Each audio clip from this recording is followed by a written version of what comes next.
Salut à toutes et à tous et bienvenue pour cette 14e vidéo, cette 14e critique. Aujourd'hui on parle de La fille au bracelet, le troisième film de Stéphane Demoustier. Film d'1 h 30 qui est sorti le 11 février 2020, un film que j'attendais plutôt pas mal, film un petit peu voilà, policier, sur des enquêtes, sur des interrogatoires, sur des procès, c'est vraiment des genres de films que j'aime bien. D'enquête un peu comme Les Traducteurs, avec un mystère, tout ça, c'est des films moi qui fonctionnent assez facilement. Je pensais que c'était un film étranger, pas du tout. Alors à un moment donné je pensais qu'il était allemand, puis après je pensais qu'il était américain, enfin voilà. Film de Stéphane Demoustier qui a bien un lien de parenté, je crois même que c'est son père ou son frère, je ne sais plus, avec Anaïs Demoustier qui joue dans le film également. Troisième film, il avait fait Terre battue en 2014 et Allons enfants en 2018 qui sont pas connus comme film, mais je voulais quand même les noter. Donc c'est son troisième film, peut-être celui qui va peut-être retenir le plus l'attention. Alors bon, c'est un peu mal parti, mais en tout cas les critiques sont pas mauvaises, donc peut-être que ça va amener des gens à aller voir ce film comparé à d'autres films ou comédies françaises, en tout cas films français de moins bonne qualité. On retrouve au casting donc Anaïs Demoustier, la jeune l'actrice principale Mélissa Gers, on a Roche Mizem, on a Chiara Mastroianni et on a Annie Mercier. Je vais parler d'Annie Mercier parce que je l'aime trop, Annie Mercier. Ça raconte quoi?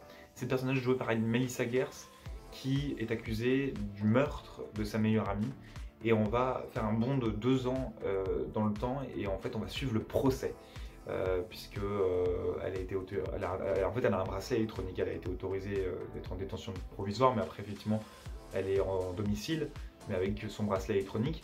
Et on va suivre le procès, les avancements, ce qui va nous permettre aussi de découvrir en soi, par le biais du procès, l'enquête.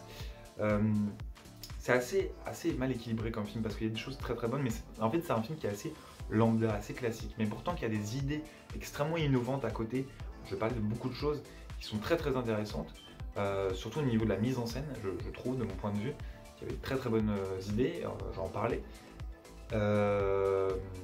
Mais sur l'histoire c'est assez classique, du coup c'est un peu dommage parce que c'est un peu du réchauffé, disons. On a déjà vu 15 000 fois ce genre d'histoire avec un procès, une histoire, nanana. Bon.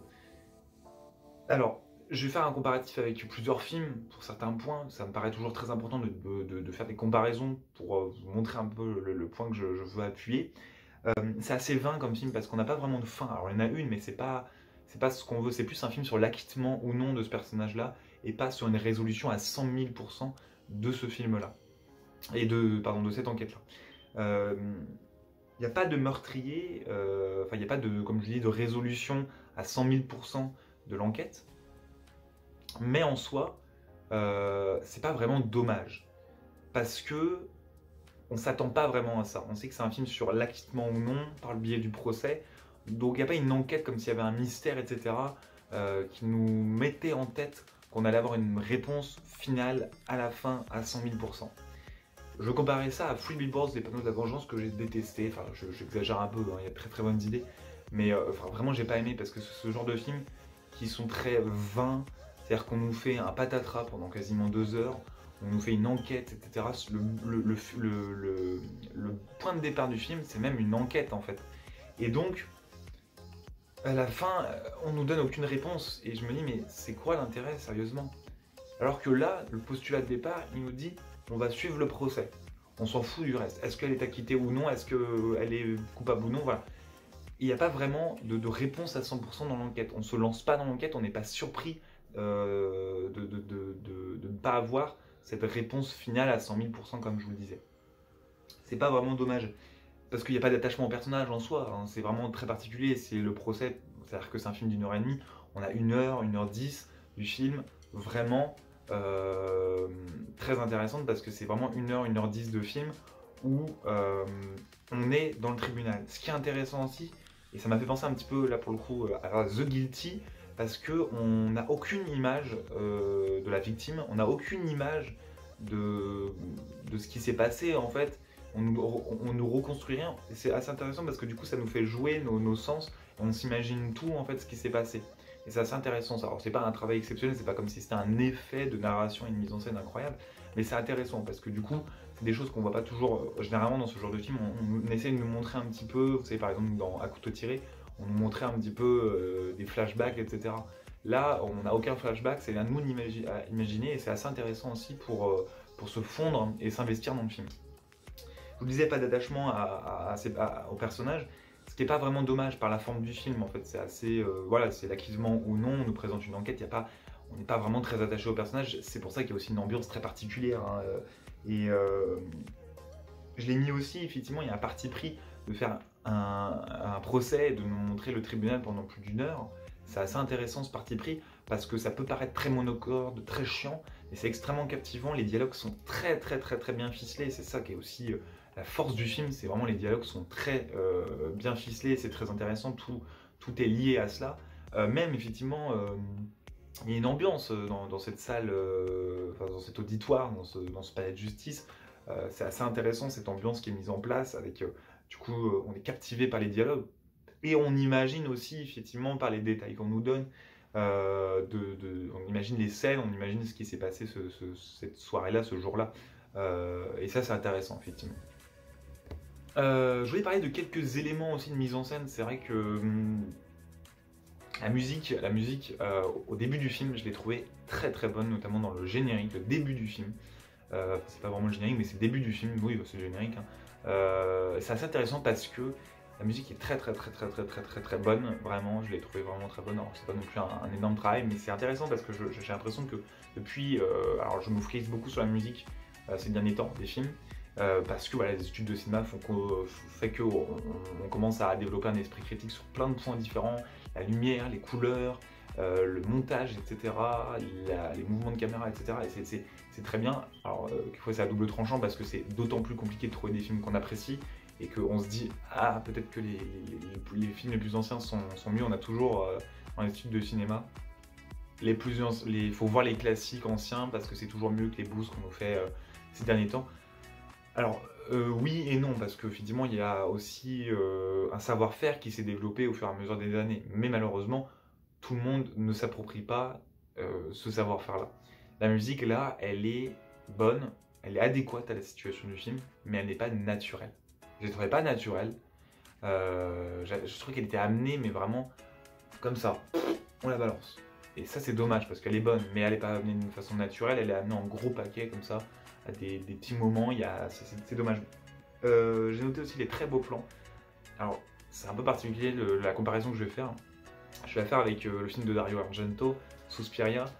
Pourquoi? Parce que peut-être que vous vous rappelez de cette scène avec les jeux de lumière bleu, vert, rouge, jaune, noir, etc. Tous ces jeux, enfin de toute façon c'est Suspiria, donc il y a un travail de la couleur assez particulier.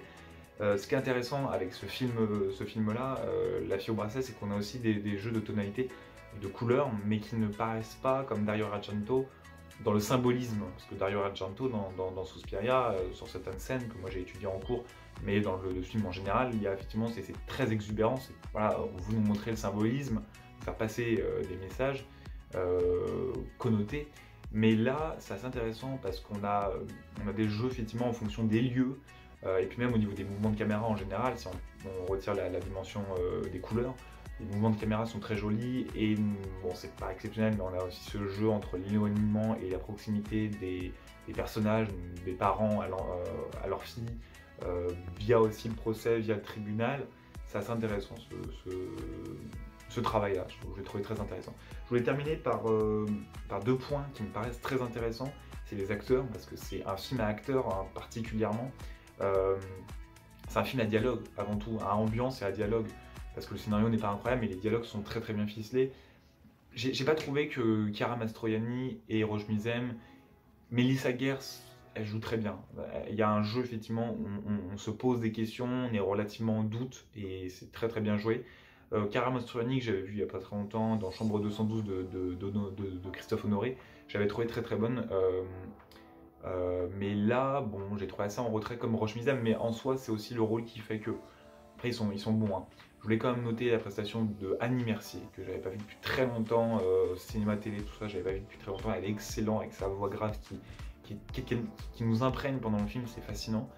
Et puis Anaïs de Moustier, qui est vraiment, qui a un rôle, mais qui est vraiment très bon. Et c'est toujours très drôle de voir la différence des rôles qu'elle a, par exemple. Dans Au Poste, elle avait un rôle très différent. Et c'est super drôle de voir Anaïs de Moustier dans un autre registre. J'ai vraiment beaucoup aimé. Et j'attendais à chaque fois, parce que c'est l'avocate de la défense, Et c'est assez intéressant parce que à chaque fois j'attendais ces punchlines, à chaque fois quand elle se levait, elle prenait le micro, il y avait une sorte de gimmick où j'attendais et tout, c'est très intéressant. Et puis le message aussi, le message qui est très intéressant sur la vie des adolescents qu'on ne connaît pas vraiment. Et on se dit que bah, si on en savait plus, peut-être qu'on pourrait d'autant plus les aider. Mais c'est vrai qu'il y a très très bonnes choses dans ce film-là, qui est assez lambda sur le scénario, mais qui a de très bonnes idées, que ce soit par l'ambiance du film, le parti pris de faire le procès, etc., qui nous permettent aussi d'imaginer sans flashback, sans vision, etc., la situation. Le jeu de musique, le jeu de mise en scène, je vous disais, par les couleurs, par les mouvements de caméra, par le, le plan en général, et puis les acteurs.